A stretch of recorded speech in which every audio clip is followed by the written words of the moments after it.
I was at the business one day, and the bookkeeper had said that she was leaving and she knew she needed to train someone. And she mentioned to my mom, she said, who do you want me to train? And my mom took me by the elbow and she said, I want you to train her. And she said, I can't train Nikki, she's only 13. And she said, if you teach her, she can do this. My parents started their business out of the living room of our home. I learned so much in that small business at 13 years old.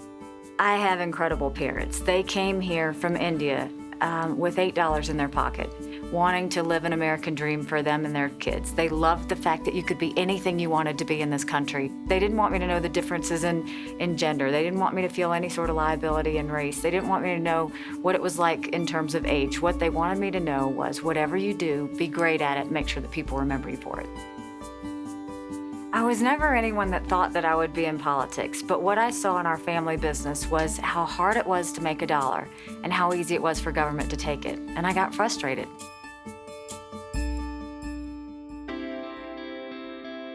The best part about living in America is how successful anybody can be. Doesn't matter what your background is. It doesn't matter what your race is. I want South Carolina to be that state where everybody says that's America. That's where you can go and you can educate your children and you can have a good quality of life and you can see these successful businesses and these manufacturers doing well because the work ethic and the commitment of these good, hardworking people matter.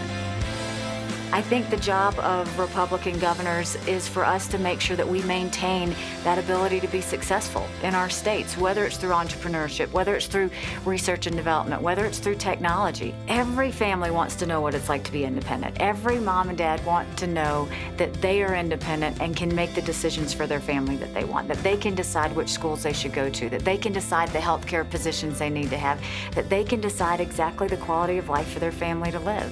That's what my parents wanted when they came here from India. I think that's what every parent wants when they raise a child and when they see them get older.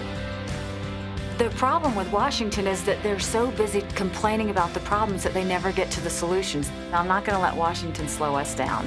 What we are going to do is we're going to be great in spite of Washington. The governors in our states understand we don't have time to whine and complain. We have to solve the problems that we're dealing with, and we're going to solve it by being creative, and we're going to solve it by not raising taxes and adding regulations, and we're going to solve it by thinking of every family that we have in our state. Only in this country can we self-correct. This country has an amazing ability to self-correct so that when it starts to go a negative way, we can turn it around and make it right again. The answers aren't coming from Washington. The Republican governors are driving America's comeback.